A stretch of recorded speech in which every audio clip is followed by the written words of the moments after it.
Cross voting का खेल। आदिवासी card के सामने विपक्षी एकता ढेर। खुल गई विपक्षी एकता की कलई। जी हां, राष्ट्रपति चुनाव की तस्वीर तो साफ हो गई और द्रौपदी मुर्मू देश की 15वीं राष्ट्रपति भी बन गई। लेकिन इस चुनाव में जो अंदेशा था वही हुआ। एनडीए की ओर से लगाए गए आदिवासी कार्ड के दांव पर विपक्षी एकता ढेर हो गई।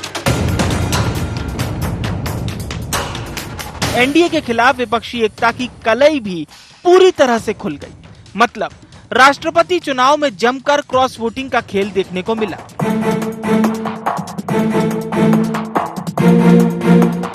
बात की जाए एमपी की, तो मुर्मू के सम्मान में जमकर मतदान हुआ। मुर्मू को मध्य प्रदेश से 146 वोट मिले, जबकि विपक्ष के राष्ट्रपति पद के उम्मीदवार यशवंत सिन्हा को 79 वोट मिले। यदि आंकड़े पर नजर डालें तो भाजपा के पास 130 विधायक हैं, जबकि कांग्रेस के पास 95 विधायक हैं। इस लिहाज से देखा जाए तो प्रदेश में 1 दर्जन से अधिक विधायकों ने क्रॉस वोटिंग की है।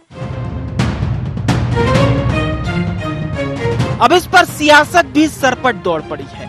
सूबे के गृह एवं जेल मंत्री और राष्ट्रपति चुनाव में बीजेपी की तरफ से प्रभारी रहे डॉक्टर नरोत्तम मिश्रा ने कमलनाथ को प्रदेश अध्यक्ष कांग्रेस पद से इस्तीफा देने तक की सलाह दे डाली। पहले विधायक गए कमलनाथ जी के तो सत्ता चली गई, फिर और विधायक गए तो साख चली गई। अब जो विधायकों ने क्रॉस वोटिंग की है उससे नाक ही चली गई। राष्ट्रपति चुनाव के पहले ही इनने विधायकों के ईमान पर सवाल उठा दिया था, उनको बिकाऊ बता दिया था। तो विधायकों ने फिर अपनी अंतरात्मा की आवाज सुनी और क्रॉस वोटिंग कर दी। मैं तो मांग करता हूं कमलनाथ जी से कि ये चौथा हो गया 5वां, अब तो कम से कम इस्तीफा दे दो। कमलनाथ और दिग्विजय सिंह ने जिस प्रकार से इनका आदिवासी विरोधी चेहरा सामने आया मध्य प्रदेश के अंदर, इन्होंने हर प्रकार के दबाव, इनको बड़ा डर था, इन्होंने आरोप लगाने के प्रयास किए। बहन द्रौपदी मुर्मू जी को 19 विधायकों ने क्रॉस वोटिंग करके इस भारत के ऐतिहासिक निर्णय में उन्होंने अपनी सहभागिता निभाई, अपनी भूमिका निभाई। क्रॉस वोटिंग को लेकर गरमाई सियासत में कांग्रेस की तरफ से भी बयान सामने आया। पूर्व मंत्री पीसी शर्मा ने कहा कि जो क्रॉस वोटिंग हुई है इस मामले पर समीक्षा करेंगे। जिन्होंने क्रॉस वोटिंग की है पार्टी उनकी भी जांच करेगी। नहीं, अब इसमें बहुत से तो सपा और बीएसपी और तमाम इस तरह के विधायक थे और बाकी मैं सोचता हूँ की है तो निश्चित तौर कांग्रेस अध्यक्ष कमलनाथ जी इस चीज में बातचीत करेंगे लोगों से। कुल मिलाकर राष्ट्रपति चुनाव ने विपक्ष को आईना दिखा दिया। अब देखना होगा कि क्रॉस वोटिंग करने वाले विधायकों के खिलाफ कांग्रेस एक्शन लेती है या नहीं, या फिर जांच समीक्षा की बात कर आदिवासियों को लेकर कोई मुसीबत मोल नहीं लेना चाहेगी, क्योंकि आगामी दिनों में मिशन 23 जो है। Bureau report, IND 24।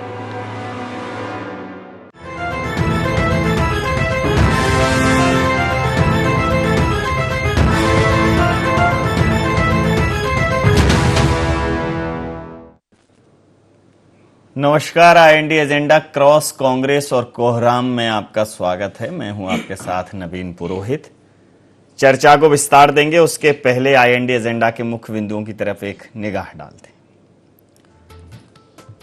राष्ट्रपति चुनाव में कांग्रेस के 2 फाड़ होने के क्या मायने? क्या क्रॉस वोटिंग ने खोली विपक्षी एकता की पोल?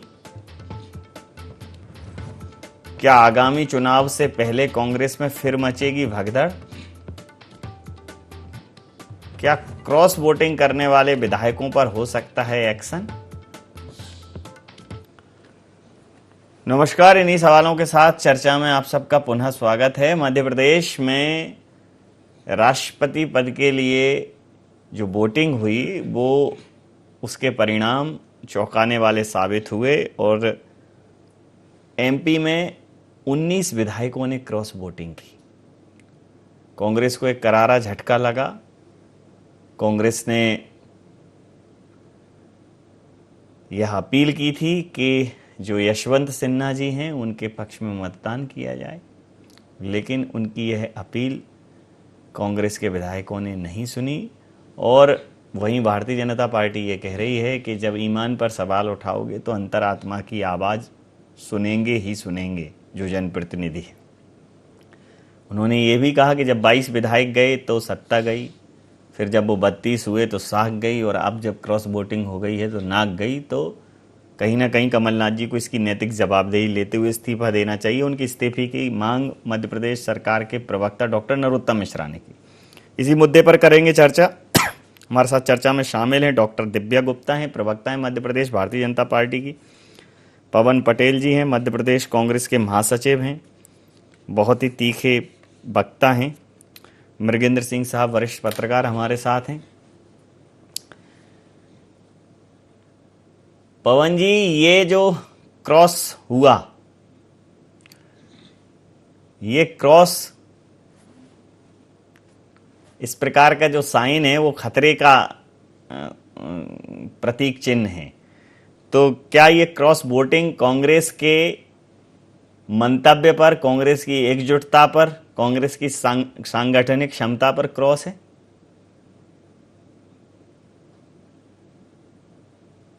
नहीं, अब वो क्रॉस वोटिंग तो हुई है, वो जांच का विषय है, उसके ऊपर जांच की जाएगी और माननीय कमलनाथ जी उसके हिसाब से कार्यवाही करेंगे। जो भी है उसमें जांच का विषय तो है ही है कि अगर क्रॉस वोटिंग हुई तो जांच करेंगे, उसके बाद बताएंगे कैसे क्या है, उसके बाद इस पर निर्णय लिया जाएगा। जी, जैसा आपने कहा कि क्रॉस वोटिंग के बाद निर्णय लिया जाएगा, लेकिन इस पर आप एक आरोप और लगा रहे हैं कि भारतीय जनता पार्टी अपने गलत मंसूबों से बाज नहीं आ रही है। आपको क्या लगता है कि इसमें भी कोई पहले भी इस प्रकार का मतलब आशंका जता चुके थे? खुद दिग्विजय सिंह जी, कमलनाथ जी आशंका जता चुके थे कि हमारे विधायकों से संपर्क किया जा रहा है। तो आप ये मानते हैं कि उन्हें दलित, आदिवासी, इन सब एजेंडों के नाम पर भटकाया गया या इस प्रकार का उनको कम्युनिकेट किया गया होगा? नहीं, बट ऑब्वियसली कम्युनिकेट तो किया गया होगा, क्योंकि भारतीय जनता पार्टी की फितरत में यही है, भारतीय जनता पार्टी का काम यही है। भारतीय जनता पार्टी सिर से आईने में अपना चेहरा नहीं देखती, दूसरों को एडवाइस करेंगे। भारतीय जनता पार्टी अपनी बात नहीं करेंगे कि किस टाइप का काम उन्होंने किया है, किस टाइप का कृत्य किया अभी तक। इनके नेता बड़े प्रॉम्प्ट हो जाते हैं कि कमलनाथ जी को इस्तीफा दे देना चाहिए, इस आधार पे दे देना चाहिए, उस आधार पे दे देना चाहिए। अरे सबसे पहले नैतिकता के आधार पे तो आपको इस्तीफा दे देना चाहिए कि जिस टाइप का आपने कृत्य किया, जिस टाइप का झूठ बोला, जिस टाइप का फरेब इस देश और प्रदेश की जनता के साथ किया है, आपको इस्तीफा दे देना चाहिए। ठीक है, क्रॉस वोटिंग ही वो जांच का विषय है, जांच की जाएगी, उसके ऊपर हमारे बड़े नेता कार्यवाही करेंगे जिन्होंने गलती की होगी। दिव्या जी, क्रॉस वोटिंग आपने पक्ष में करा तो ली, लेकिन यह लगातार इस परंपरा का वाहक बन रही है। भारतीय जनता पार्टी के पहले 22 को लिया, फिर 8 को लिया, फिर कहीं ना कहीं मतलब कांग्रेस के खेमे में घुसपैठ करने से बाज नहीं आ रहे हैं आप लोग, घुसपैठ ही हो गए एक तरीके से। नवीन जी, मैं इस आरोप को बिल्कुल सिरे से खारिज करूंगी। देखिए, आप नहीं, आपका ये पूरे, तो बहुत पूरे ही आदर और सम्मान के साथ आप जो खारिज कर दो वो स्वीकार, और जो स्वीकार कर लो वो स्वीकार।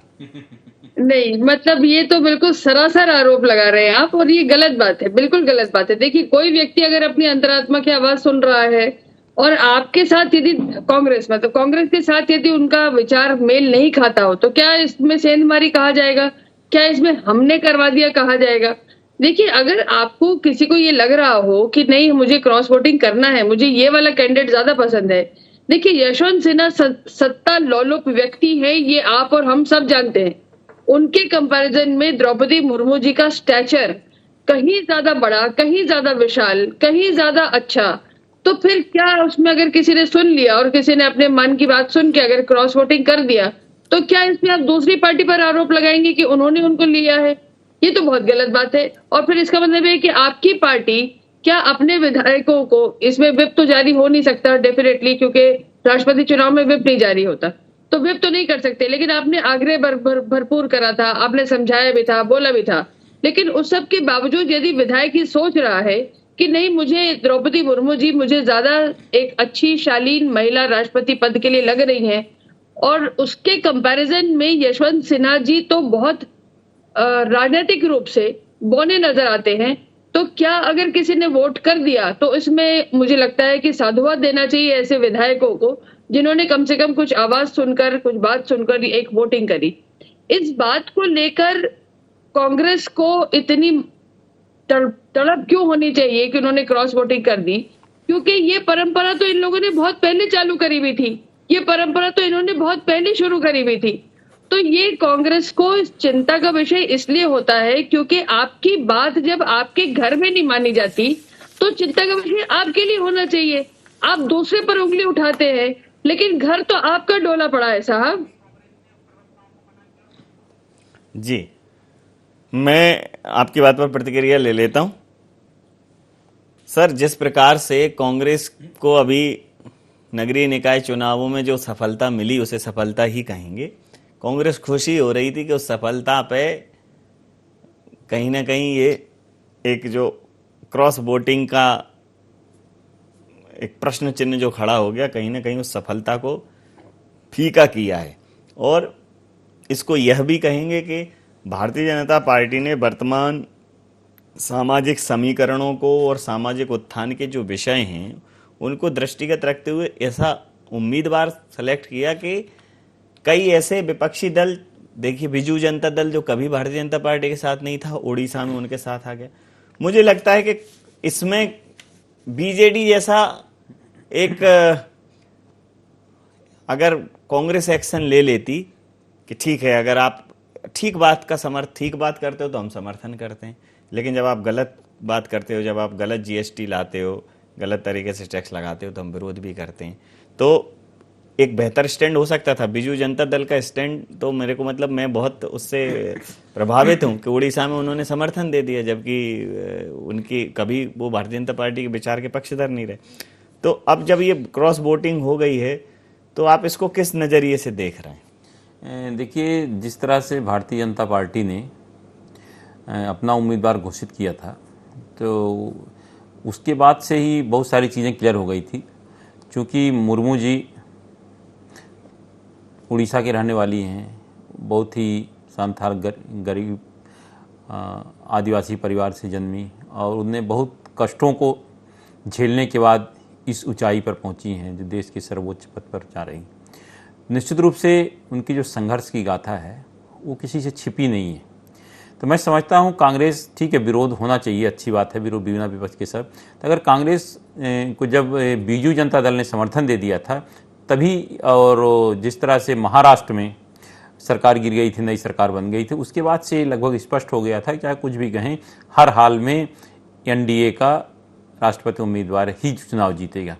उसके बाद अगर कांग्रेस विरोध न करती, हो सकता है कि एक अनुसूचित जनजाति की बहुत ही गरीब महिला को अगर मौका मिलता तो एक, अगर सर्वसम्मत से होता तो एक और अच्छा मैसेज जाता। लेकिन विरोध किया कांग्रेस, ठीक है, विपक्ष का काम है विरोध करना। उसके बावजूद जिस तरह से कांग्रेस पार्टी के 19 विधायकों ने क्रॉस वोटिंग की, तो मैं तो कहूँगा उन्होंने आत्मा की आवाज़ पर वोट किया।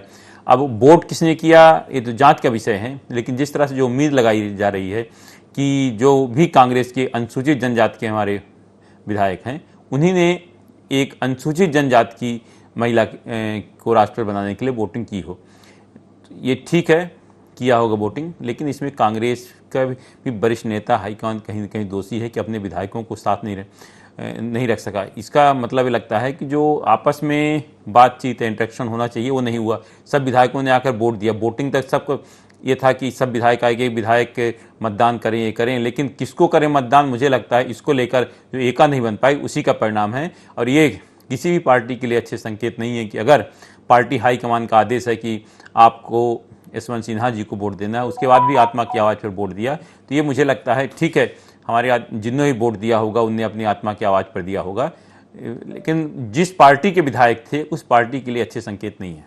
जी, तो पवन जी बड़ा स्पष्टवादी व्यक्ति हैं। पवन जी, चूंकि उन्होंने कहा कि निश्चित रूप से ये जांच का विषय है, क्योंकि जब कोई किसी भी चीज़ की आंच आती है तो जांच तो होनी चाहिए, लेकिन पवन जी पहले से ही कहते रहे हैं कि ये सिर्फ उम्मीदवार खड़ा करके दलित हितैषी और आदिवासी हितैषी होने का स्वांग भरते हैं।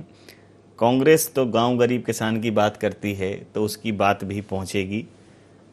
अब जब उसके अपने साथ छोड़ जाते हैं, ये अंतरात्मा की आवाज़,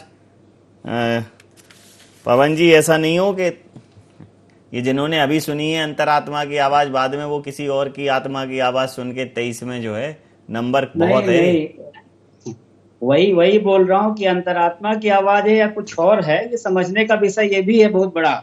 ये अंतरात्मा की आवाज कैसी है कि जब भारतीय जनता पार्टी कोई गलत काम करेगी तब अंतरात्मा की आवाज नहीं जागती है। जब भारतीय जनता पार्टी इस देश और प्रदेश में महंगाई लाती तब अंतरात्मा की आवाज नहीं जागती है। जब सड़कों पर किसान मर जाते तब अंतरात्मा की आवाज नहीं जागती। 750 किसान मर गए, अंतरात्मा की आवाज नहीं जागी।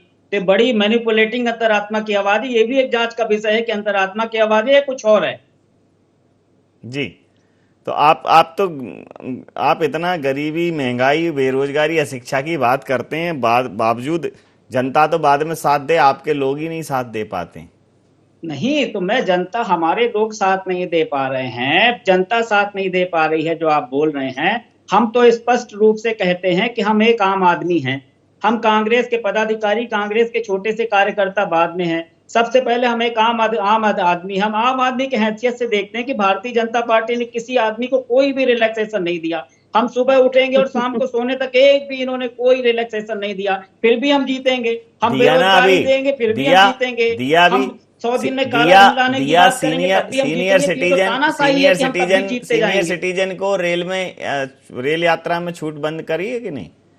देखिए, वृद्ध लोग कम आएंगे जाएंगे, आने जाने में तमाम परेशानियां होती हैं, फिर जाते हैं बीमार हो जाते हैं और 10 तरीके की समस्याएं होती हैं। तो अपने भाई 60 के बाद 65 के बाद अपने शांति से बैठे। हाँ जी जी, हाँ, वही बीमार के लिए दवाई की व्यवस्था ना करके बीमारी को बैठा दो। यही तो भारतीय जनता पार्टी की पॉलिसी है कि मतलब बीमार को उसको सुविधा ना दे सको, हम पुलिस प्रशासन ना सुधर सके, अब बोल दे कि बाहर डकैती हो रही तो आप अपने घर में रहो, बाहर महिलाओं के साथ रेप हो रहा तो बाहर निकलवा ही ना करिए। तो बहुत बढ़िया फंडा है भारतीय जनता पार्टी का। जो अच्छा करे वो ये, जो बुरा करे कांग्रेस के कारण किया। ज्यादा बोलेंगे तो बोल देंगे जवाहरलाल नेहरू जी ने कुछ किया था इसलिए ऐसा हो रहा। तो Bharatiya Janata party cross voting में तो उनका हाथ नहीं है। क्रॉस वोटिंग में तो उन्होंने नहीं कहा जवाहरलाल नेहरू जी का कोई नहीं। अरे हम बोल रहे हैं कि जो हम बोले कि आगे नाम आ जाएगा। जो ऐसे आपने बोला सीनियर सिटीजन का वो बंद कर दिया, दही पनीर में जीएसटी लगा दिया, बिना पनीर खाए भी तो आदमी जिंदा रह सकता है। जरूरी थोड़ी है कि पनीर खाए, ना खाए पनीर। अगर नहीं, अभी वैसे भी दुग्ध उत्पादों पर इस देश में बहुत बड़ा संशय है। बहुत मिलावट हो रही है दुग्ध उत्पादों पे। जितना दुग्ध का उत्पादन हो रहा है उतना तो मतलब बिक्री हो रही है, उतना उत्पादन ही नहीं हो रहा है। मतलब भिंड मुरैना में तो सिंथेटिक दूध और पनीर की ऐसी कितनी खबरें आती हैं। तो ठीक है, दाल रोटी खाओ। हालांकि उस पर भी है अब तो 5% आटे पे भी है। और लेकिन उन्होंने एक रिलैक्सेशन दिया ना, इकट्ठा खरीदो, 25 किलो के कट्टे खरीदोगे तो नहीं होगा। खैर, दिव्या जी, क्या दिव्य वातावरण बनाया हुआ है कि जिन चीजों पर सरकार बदल जाती थी, प्याज पे, टमाटर पे, छोटी सी महंगाई पे, 1-2 रुपए के पेट्रोल के प्राइस की हाइक पे, उन पर सरकार की तरफ ध्यान ही नहीं जा रहा है। लोगों का मंत्रमुग्ध हैं क्या? मतलब ये जो वैक्सीनेशन हुआ है, 2-2 डोज लगाए, उसमें कुछ और भी दिया हुआ है क्या लोगों को? नवीन जी, आपका अंदाज बहुत निराला है, उसकी बहुत तारीफ करूंगी। बहुत ही निराला अंदाज है। चलिए, अभी तो मैं 2-4 बातें, जो बहुत सारी बातें उठ के आई, माननीय मृगेन जी ने भी और पवन जी ने भी जो बातें उठाई, थोड़ा सा मैं उस पर थोड़ा सा आपसे समय चाहूंगी जी। एक तो ये कि अंग्रेजी में एक किताब, बड़ी मशहूर किताब, कैच 22, तो कैच 22 किताब की सिचुएशन कांग्रेस की सिचुएशन आज हो गई। मतलब ना आप हाँ करने लायक है, ना आप ना करने लायक है। ना करेंगे तो आपने जो मोल लेना था वो तो आप मोल ले ही लिया। हाँ अगर आपने करी तो आप यशवंत सिन्हा जी को, अगर आपने हाँ करे तो आप समझ में आ गया कि आप कितने पानी में खड़े हैं। देखिए, ममता बनर्जी की इस बात को लेके मैं जरूर कहूंगी कि ममता बनर्जी ने इस बात को लेके कहा तो सही कि अगर मुझे पता होता कि द्रौपदी मुर्मू अगर कैंडिडेट बनने वाली है तो मैं यशवंत सिन्हा को नहीं खड़ा करती, मैं नहीं लेकर आती। लेकिन कांग्रेस की ईगो उस समय इतनी आड़े आ गई कि उनको ये लगा कि जब यशवंत सिन्हा हमने बोल दिया, अब हम विड्रॉ नहीं कर सकते। भाई, जब एक व्यक्ति जिसकी आप जानते हैं हिस्ट्री ज्योग्राफी क्या है, वो किस तरह का व्यक्ति है, क्या सत्ता लोलुप व्यक्ति है, उसको फिर भी आप वोट डालने के लिए कह रहे हैं, क्योंकि सिर्फ आपको विरोध करना है। और वो विरोध किसका करना है? एक महिला का करना है। किसका करना है? एक जनजाति वाली महिला का करना है। किसका करना है? जो एक महिला सशक्तिकरण का साक्षात एग्जाम्पल है, उसका विरोध करना है। आप क्या विजन और क्या सोच लेके चल रहे हैं? एक राष्ट्रपति चुनाव के लिए यदि आप एक साथ आके खड़े हो जाते तो मुझे लगता है कांग्रेस का कद कहीं ज्यादा बड़ा हो जाता। लेकिन उसके बावजूद आपने क्या करा? आपने विरोध, सिर्फ विरोध जताने के लिए विरोध करना और इस बात को लेके करना क्योंकि आप इस महिला के विरोध में खड़े, क्योंकि वो भारतीय जनता पार्टी की कैंडिडेट है। ये आपकी सोच को परिलक्षित करती है। तो ये सोच पर प्रश्न चिन्ह उठा है। क्रॉस वोटिंग तो उसका एक जरिया है जिन्होंने इस बात को लेके खड़ा करा। पवन जी कुछ कहना चाह रहे हैं, मैं आऊंगा आपके पास। नहीं, मेरी अपनी बात पूरी नहीं हुई, सुनिए प्लीज, मेरी अभी बात पूरी नहीं हुई है जी। दूसरी बहुत इंपॉर्टेंट बात कि आपने जो 70-75 साल तक जो आपने किसी एक जनजाति को आपने गरीबी हटाओ बहुत नारा दिया, उसके बावजूद गरीबी नहीं हटी, उसके बावजूद कहीं वो पटी नहीं, उसके बाद कहीं कुछ हुआ नहीं। आपने उनको नेग्लेक्ट करके बार बार जो एक वोट बैंक, मैं हमेशा बोलती हूँ, वोट बैंक की राजनीति का कांग्रेस का सबसे बड़ा उदाहरण यही रहा कि उन्होंने हर एक व्यक्ति को वोट बैंक माना। कभी भी वहां तक पहुंचने की आपने कभी सोच नहीं रखी, उनको मेन स्ट्रीम में लाने का कभी आपने सोचा नहीं, चर्चा नहीं करी, क्योंकि आप लोग आसूदा पार्टी है, बड़े बड़े अमीरों की पार्टी है, बड़े बड़े लोगों की पार्टी है, जहां पे सब बहुत पैसा लेके, सिल्वर स्पून लेके पैदा हुए हुए लोग हैं जो अपनी बड़ी बड़ी गाड़ियों से नीचे नहीं उतरते। इसलिए आपको पता ही नहीं कि कौन किसको लेकर आना है, मेन स्ट्रीम में कैसे लेकर आना है, उनको किस तरह से सम्मान दिलवाना है, किस तरह से उनको, अगर आप एक सम्मान देंगे जनजाति महिला को तो कितने लोगों के जीवन में परिवर्तन आएगा और एक पॉजिटिव मैसेज जाएगा। ये बहुत बड़ा एक संदेश है जिसको कांग्रेस, मुझे लगता है, अगर कर जाती तो शायद इनका कद बढ़ जाता, लेकिन वो फिर भी अपनी ईगो के कारण नहीं कर पाई, जिसका खामियाजा अब ये भुगतना होगा उनको। जी पवन जी कुछ कहना चाह रहे थे? जी, मैं अभी जैसा दिव्या जी ने जितनी बातें बताई उसमें आधे से ज्यादा बातें तो मुझे ऐसा लग रहा था कि भारतीय जनता पार्टी खुद की पार्टी की बता रही है वो, तो सुन के मुझे बड़ा अच्छा लगा। अब दूसरा जो इन्होंने बोला, कई सारी चीजें बोली, अभी बोल रहे हैं कि ना निगलते जब बुरा लगना चाहिए उस दौर में, अगर किसी की बातें आपको अच्छी लगी तो दिव्या जी का धन्यवाद करो आप। हाँ, वही बोल रहा हूँ। पूरी कांग्रेस को इतना बुरा लगा हुआ है कि कोई बोलने को तैयार नहीं है। आप ये अभी एक दो दिन पहले जी एक दो दिन पहले दिव्या जी के साथ ही डिबेट थी, तो एंकर ने पूछा कि ये कटनी में अगर आप अपना महापौर दे देते तो जीत जाता, तो दिव्या जी एकदम साइलेंट की, वो तो जांच का विषय है, मैं कुछ नहीं बोलूंगी, ये मेरा वो नहीं है, मेरा कार्य क्षेत्र नहीं है, फटाक से बोला उन्होंने। अब जब अभी मैंने बोला कि जांच होगी तो बोलती कुछ कह नहीं पा रहे हैं। तो ये दोहरी चरित्र की राजनीति भारतीय जनता पार्टी बड़ी अच्छी तरह से, नहीं ये जांच क्या, आपने भी तो कहा कि समीक्षा करेंगे, आपने भी तो कहा कि समीक्षा करेंगे। वही तो हमने बोला, तब आपको क्या लगा कि समीक्षा करेंगे? मैं आपको ये बोल रही हूँ पवन जी, मैं आपको ये बोल रही हूँ कि आपके पास समय था, राष्ट्रपति चुनाव के लिए आपके पास समय था कि आप उसको रोल बैक कर सकते थे, आप उस डिसीजन को रोल बैक कर सकते थे, लेकिन आपने रोल बैक नहीं करा। बोल सकते हैं क्यों नहीं करा? क्योंकि आपके पास ईगो आ गई थी। अरे ईगो क्या, सिर्फ ईगो नरेंद्र मोदी का ईगो रहना चाहिए कि इस ईगो के कारण 750 किसान मर गए। वही नरेंद्र मोदी था जिन्होंने बोला था कि किसानों का अन्याय, किसानों को भटकेंगे तो मैं बहुत चिल्लाऊंगी। आप बताइए, ईगो क्या नरेंद्र मोदी का ईगो रहना चाहिए? सॉरी, आप विषय को बताइए ना, क्या जो 750 किसान बैठे थे, नरेंद्र मोदी जी ने अपने ईगो के कारण 750 किसानों को मौत के मुंह में ढकेल दिया, उसके बाद पहले उनको आतंकवादी बोला और उसके बाद आपने बिल माफी, किसान बिल वापस ले लिया। आप लोग की यही पॉलिसी है, आम जनता समझ चुकी है, आप इसका जवाब नहीं दे पाओगे। आप में बोलते रहेंगे जब मेरा टर्न तो आपको बोलना चालू की, चलिए बोलते हैं, जनता सब देख रही है, जनता सब देख रही है। No, I will not take it. Sorry. मैं यहाँ ये कहना चाह, अरे दिव्या जी, बीच में बताइए, दिव्या जी, हमारे विषय पर चर्चा करिए ना। मैं तो सुनिए, दिव्या जी, नहीं बोल पा रही हैं, दिव्या जी, पवन जी, दिव्या जी, अरे मैं धन्यवाद, दिव्या जी, पवन जी, मैं राहुल गांधी लेकर आऊंगी, मैं सोनिया गांधी लेकर आऊंगी। दिव्या जी, पवन जी, दोनों लोगों को आप, दिव्या जी, पवन जी को धन्यवाद दीजिए। आप बाकी पूरी टीवी स्क्रीन देखिए, कोई बात करने को तैयार नहीं है।